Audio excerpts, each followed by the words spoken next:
പ്രിയപ്പെട്ടവരെ, ഞാനെന്നുള്ളത് പെരുവമ്പ് എന്ന് പറഞ്ഞ സ്ഥലത്താണ്. നിങ്ങൾക്ക് എല്ലാവർക്കും അറിയാം, വാദ്യോപകരണങ്ങളുടെ ഒരു ഗ്രാമം തന്നെയാണിത്.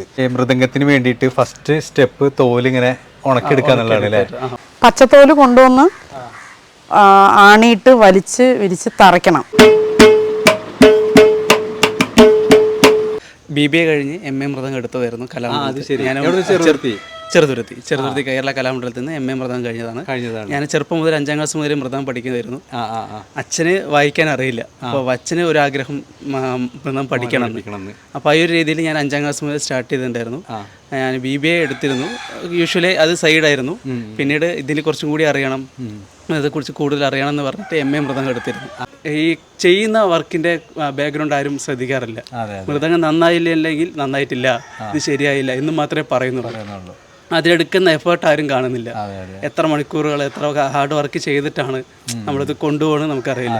ചിലപ്പോൾ ഒരു സാഹചര്യത്തിൽ പെട്ടെന്ന് ഇതെന്ത് മൃദംഗമാണ്, അത് ശരിയായില്ല, അങ്ങനെ ചെയ്തില്ല, ഇങ്ങനെ ചെയ്തില്ല മാത്രമേ പറയുന്നുള്ളൂ.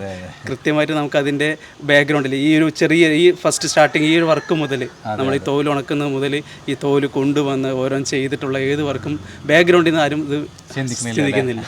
അതാണ് ഇതിൻ്റെ ഒരു, അതായത് കലാകാരന്മാർക്ക് ഒരുപാട് ഇതേപോലെ എന്തായാലും ഒരു ഓപ്പർച്യൂണിറ്റീസോ ഇല്ലാന്നുണ്ടെങ്കിൽ ഒരുപാട് കാര്യങ്ങൾ പ്രദർശിപ്പിക്കാനോ ഇല്ലെങ്കിൽ നമ്മുടെ ഈ കലയെ വാഴ്ത്താൻ വേണ്ടിയിട്ട് എന്തൊക്കെ നമുക്ക് ചെയ്യാൻ പറ്റുന്നത് ഗവൺമെൻറ് സഹായത്ത രീതിയിൽ ഇപ്പോൾ നബാർഡ് കുറച്ച് കാര്യങ്ങളൊക്കെ ചെയ്തു തന്നിട്ടുണ്ടായിരുന്നു.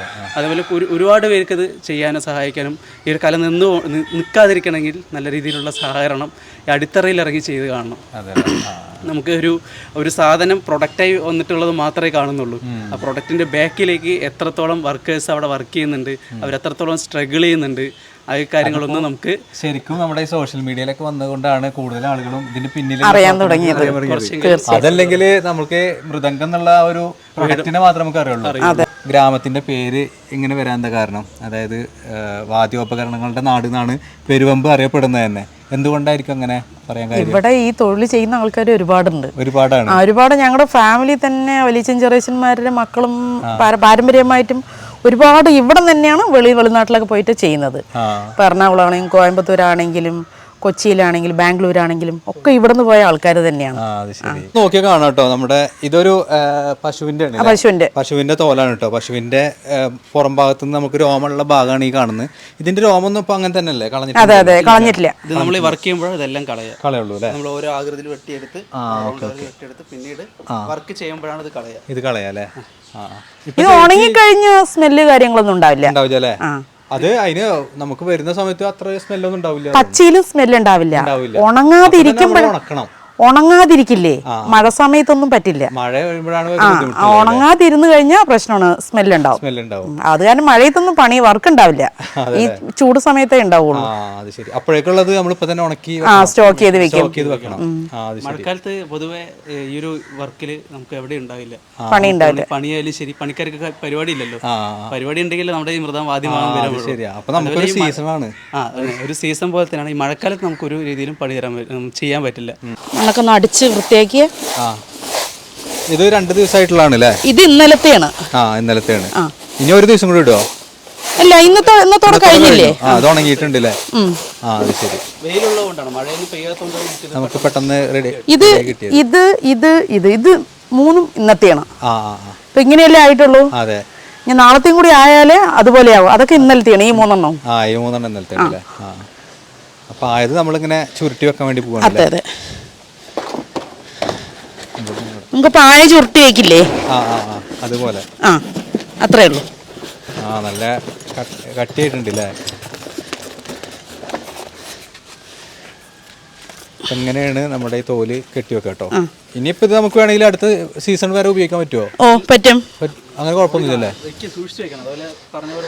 തണുപ്പ് ഒരുപാട് തട്ടിക്കഴിഞ്ഞാൽ പൂപ്പല് വരും. അത് ശ്രദ്ധിച്ചിട്ട് വെക്കണം. ഒരുപാട് എടുത്ത് വെക്കാനും പറ്റില്ല. മൃദംഗമായാലും ശരി, ഇതേപോലത്തെ തോലായാലും ശരി, ഒരുപാട് എടുത്തു വെച്ചാലും ഈ പറഞ്ഞ തണുപ്പ് അടിച്ചു കഴിഞ്ഞാൽ നമുക്ക് യൂസ് ചെയ്യാൻ പറ്റില്ല. പച്ചത്തോല് കൊണ്ടുവന്ന് ആണിയിട്ട് വലിച്ച് വിരിച്ച് തറയ്ക്കണം. എന്നിട്ട് ഇത് മൊത്തം വേസ്റ്റ് ഉണ്ട്, ഇത് മൊത്തം ക്ലീൻ ചെയ്തെടുക്കണം. ആദ്യത്തെ ഫസ്റ്റ് സ്റ്റേജ് പറഞ്ഞത് ഇത് തന്നെയാണ്. അത് തറയ്ക്കുക പറഞ്ഞാൽ നിസ്സാരമുള്ള പണിയല്ല. ഒരു 2 മണിക്കൂർ എടുത്ത് നല്ല വിരിച്ച് തറയ്ക്കണം. ഇല്ലാന്നുണ്ടെങ്കിൽ ഈ പറയുന്നൊരു ബീച്ച് വട്ടം നമുക്ക് കിട്ടില്ല. അവിടെ ഇവിടെയും കുഴികളും അങ്ങനെയൊക്കെ ഇങ്ങനെ വിരിഞ്ഞ് നിൽക്കണമെങ്കിൽ ഇതുപോലെ തറച്ചാലേ അതുപോലെ അങ്ങനെയാവുള്ളൂ. അങ്ങനെ ടെമ്പർ ആവുള്ളൂ. എല്ലാ സൈഡും ഇരുത്തി ഇത് കറക്റ്റ് കൊണ്ടുവരുമ്പോൾ അങ്ങനെ കൊശകൊശാന്നുണ്ടാവില്ലേ, അത് കൊണ്ടുവന്ന് വിരിച്ച് നമ്മൾ ആണിയൊക്കെ ഇട്ട് വലിച്ച് തറച്ച് കഴിഞ്ഞ് പിന്നെ ആ വേസ്റ്റ് മുഴുവൻ എല്ലാം അരിഞ്ഞെടുക്കണം. നിറയെ ഉണ്ടാവും. ഒരു കളർ ചേഞ്ച് ഇവിടെ വന്നിരിക്കുന്നത്. കൊഴുപ്പും കാര്യങ്ങളൊക്കെ ഇറച്ചികളുണ്ടാവും, ഇറച്ചിയൊക്കെ ഉണ്ടാവും. അത് മൊത്തം അതൊക്കെ വേസ്റ്റാണ്. അത് മൊത്തം ക്ലീൻ ചെയ്തെടുത്താലേ പിന്നെ ഇതുപോലെ ഉണങ്ങണം. മൃദംഗത്തിന് വേണ്ടിയിട്ട് ഫസ്റ്റ് സ്റ്റെപ്പ് തോലിങ്ങനെ ഉണക്കിയെടുക്കുക എന്നുള്ളതാണ് അല്ലേ? ഇതിൽ തന്നെ തോലുകൾ പല 3 തരത്തിലുണ്ട്. അതെ, എങ്ങനെയാണത്? ഇത് നമ്മള് ഉണങ്ങിക്കഴിഞ്ഞാണല്ലേ? ഇത് ഉണങ്ങിക്കഴിഞ്ഞ ഒരു എരുമത്തോലാണ്. അതേപോലെ നമുക്കൊരു മാട്ടും തോലുണ്ട്, ആട്ടും തോലുണ്ട്. ഇത് 3ഉം കൂടിയിട്ടാണ് നമ്മൾ ഈ മൃദംഗം ഇതേ ഒരു രൂപത്തിലേക്ക് വരുന്നത് അല്ലേ? ആദ്യം ഇതേപോലെ ഒരു കുറ്റി ഉണ്ടാവും. ഫസ്റ്റ് സ്റ്റെപ്പ് ഇതാണ് അല്ലേ? ഒരു കുറ്റി, കടഞ്ഞെടുത്തൊരു കുറ്റി. ഇത് നല്ല ഉള്ളുണക്കമാണ്. ഉള്ളുണക്കമുള്ള കുറ്റിക്ക് സിംഗിൾ ആയിട്ടുള്ള ഒരു മരമാണോ, ഒറ്റ പീസാണോ? ഒരു പീസാണ്, നമ്മൾ കട്ട് ചെയ്തെടുത്ത പീസാണ്. ഒരു 20-30 ഇഞ്ച് റേഞ്ചിൽ ഒരു കട്ട് ചെയ്തെടുത്ത പീസിനെ നമ്മൾ ഈ ഷേപ്പിലേക്ക് ജോയിൻ ചെയ്തിട്ട് തന്നെ ഇല്ല, ഒരു ജോയിന്റ് ഇല്ല, ഒറ്റ കുറ്റിയാണ്. ഇതേപോലെ ഉള്ളിലെല്ലാം എടുത്ത് എല്ലാം വൃത്തിയെടുത്ത് നമുക്ക് കളഞ്ഞ് ചെറിയൊരു മാർക്കിംഗ് ഇട്ട് അതിന്റെ ഒരു ഭംഗിക്ക് വേണ്ടിട്ട് ഈ മാർക്കിംഗ് ഇടുന്നില്ലേ? അതിന്റെ അടുത്ത സ്റ്റെപ്പാണ് പിന്നെ ഈ ഇതേപോലെ തോല് ഉപയോഗിച്ചിട്ട് ഈ ഒരു മോട്ട് ഉണ്ടാക്കുന്നത്. ഇതിൽ നമ്മൾ ഇടന്തല എന്ന് പറയും. ഇടന്തല എന്ന് പറയും. ഈ ഇടന്തല മൂട്ടുണ്ടാക്കുന്നത് 2ാമത്തെ സ്റ്റെപ്പിലാണ്. അത് എങ്ങനെ വേണേ അടിക്കാം. ഒരുമിച്ച് അടിക്കുന്നവരുണ്ടാവും, സെപ്പറേറ്റ് അടിക്കുന്നവരുണ്ടാവും. നമ്മളിത് റിങ് വെച്ചിട്ട് ഇതുപോലെ ഇടന്തല മൂട്ട് അടിക്കുകയാണ്. ഇതിന് വീണ്ടും ഒരു സ്റ്റേജ് വരുന്നുണ്ട്. അത് നമുക്ക് ഈ തോലൊക്കെ ഉണങ്ങിയ ശേഷം മാത്രമേ ഈ ഒരു പിന്നീട് ആ സ്റ്റേജിലേക്ക് പോകുള്ളൂ. പിന്നെ അടുത്തത് 3ാമത്തത് പറയുന്നത് ഇതുപോലെ വലന്തല അടിക്കുകയാണ്. ഇങ്ങനെ വലന്തല അടിച്ച ശേഷം ഈ ഇടന്തല മൂട്ട് അടിച്ചിട്ടല്ലേ, ഈ മൂട്ടിൽ നമ്മൾ ഉള്ളിലൊരു തോല് വെച്ചിട്ട് ഇതേപോലെ തോല് വെച്ചിട്ട് നമ്മളിത് ഫിനിഷ് ചെയ്യും. ഈ ഭാഗം ഉണ്ടാവുമല്ലോ, ഇത്രയും നമ്മളിത് കട്ട് ചെയ്യും. ഇതേപോലെ കട്ട് ചെയ്തിട്ട് നമുക്ക് ആവശ്യമുള്ള ഭാഗത്തിലേക്ക് മാത്രം ഇതിന് വെച്ച ശേഷമാണ് ഇതൊരു ഭാഗം ഫിനിഷ് ആകുന്നത്.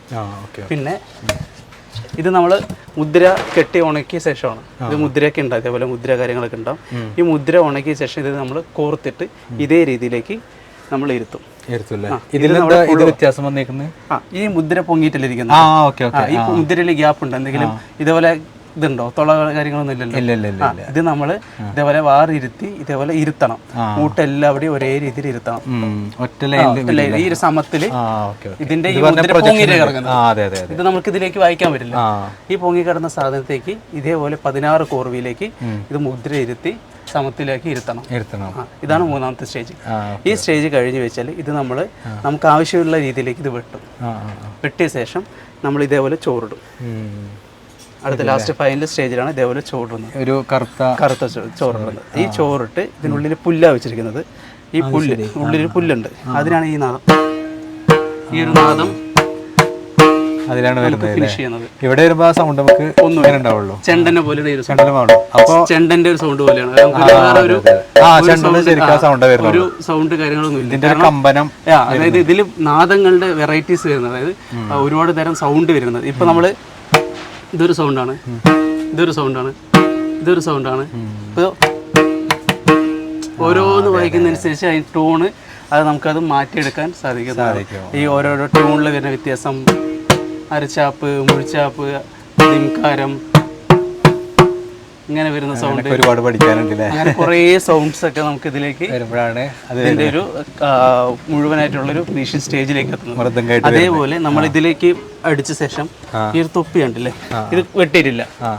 നമ്മൾ ഫിനിഷ് ചെയ്ത് കൊടുക്കുന്ന സമയത്ത് ഇതേപോലെ തൊപ്പി വെട്ടിയിട്ട് ഇതിലൊരു ഗമ്മൊക്കെ വെച്ച്, അല്ലെങ്കിൽ റവ ഗമ്മ്, അല്ലെങ്കിൽ ചോറിടുന്നവരുണ്ട്, അതൊക്കെ വെച്ച് നമ്മുടെ അളവിന് മാത്രമേ ഈ തൊപ്പി വെട്ടിയിട്ടുള്ളൂ. ഈ ദംകാരം കിട്ടാനും കാര്യങ്ങളൊക്കെ വേണ്ടിയിട്ട് ഈ തൊപ്പി കാര്യങ്ങളൊക്കെ വെട്ടി ഫിനിഷ് ചെയ്യുന്ന രീതിയിലാണ് ഈ മൃദംഗം വന്നിരിക്കുന്നത്. 2 സൈഡ് 2 സൗണ്ട് ആയിരിക്കും അല്ലേ? 2 സൗണ്ട് ആയിരിക്കും. ഇത് രണ്ടും കൂടി മിങ്കിൾ ചെയ്യുമ്പോഴാണ് നല്ലൊരു നാദം നമുക്ക് കിട്ടുന്നത് അല്ലേ?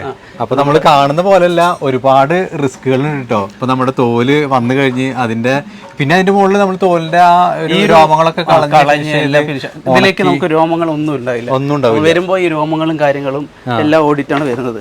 ഈ തോലിലൊക്കെ അതൊക്കെ നമ്മൾ ഉണക്കി കഴിഞ്ഞ ശേഷം വെള്ളത്തിലിട്ട് വെള്ളത്തിലിട്ട് അതിന് പക്വത്തിലാക്കി കുതിർത്ത് ആ രീതിയിലേക്കൊക്കെ ആയിരിക്കും നമ്മൾ ഇതിലേക്കെല്ലാം ചെയ്യുന്നത്. പിന്നെ അതേപോലെ തന്നെ ഈ ഓരോ സ്റ്റേജിനും അതിൻ്റെ ആയിട്ടുള്ള റിസ്ക്കും കാര്യങ്ങളുണ്ട്. നമ്മൾ അത്രത്തോളം ഹാർഡ് വർക്ക് ചെയ്താലേ ഈ ഒരു ഫിനിഷിംഗ് സ്റ്റേജിലെത്തുള്ളൂ. ഈ എത്തുന്നതിന് മുമ്പ് എവിടെയെങ്കിലും ഒരു കണ്ണി, ഈ ഒരു കണ്ണി കണ്ടോ, ചെറിയ ചെറിയ കണ്ണികൾ, ഈ കണ്ണി എവിടെയെങ്കിലും വിട്ടുപോയ തോല് ആട്ടും തോലാണ് ഉള്ളിലുള്ളത്. അതിലേതെങ്കിലും ഒരു തോല് പൊട്ടിപ്പോയി കഴിഞ്ഞാൽ ഇത്തരം ചെയ്ത വർക്ക് നമുക്ക് വേസ്റ്റ് ആണ്. അത് ശരി. ഇത് നമ്മളടുത്ത് മാറ്റി വയ്ക്കണം. അതുകൊണ്ട് ഒരു യൂസ് ഉണ്ടാവില്ല. പിന്നെ അതേപോലെ അത്രയും റിസ്ക് കാര്യങ്ങളുണ്ട്. അതേപോലെ തന്നെ അത്രയും ശ്രദ്ധയും വേണം. ആ മൈന്യൂട്ടുള്ള ശ്രദ്ധ ഉണ്ടെങ്കിൽ മാത്രമേ ഈ ഒരു വർക്കിലേക്ക് ഇത് എത്തുള്ളൂ. ഇതിന്റെ ഇടയിലുള്ളത് ആടും തോലാണ്, മുകളിലുള്ളത് പശു. സൗണ്ട് വരാൻ വേണ്ടിട്ട് നമുക്ക് ഓരോ മൃഗത്തിന്റെ ടോണിനും ഒരു സൗണ്ട് കിട്ടണ്ടേ, നാദം കിട്ടണ്ടേ, അതിന് വേണ്ടിയിട്ടാണ്. ഇത് വന്നിട്ട് ബലത്തിനാണ്.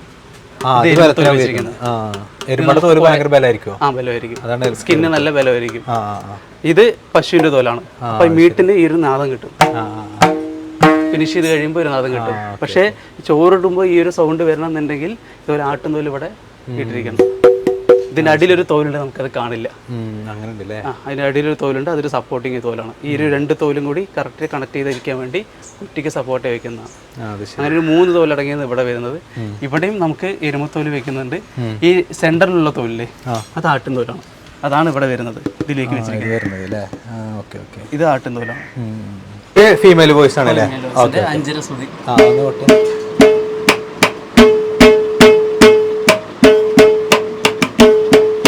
ഇത് മെയിൽ വോയിസ്. മെയിൽ വോയിസ് പറയുമ്പോൾ 2.5 സുതിയിലാണ്. മെയിൽ വോയിസ് 1-1.5 തുടങ്ങും. ഇതിപ്പോ നമ്മൾ 2.5 സുതിയിൽ വെച്ചിരിക്കുന്ന മൃഗമാണ്.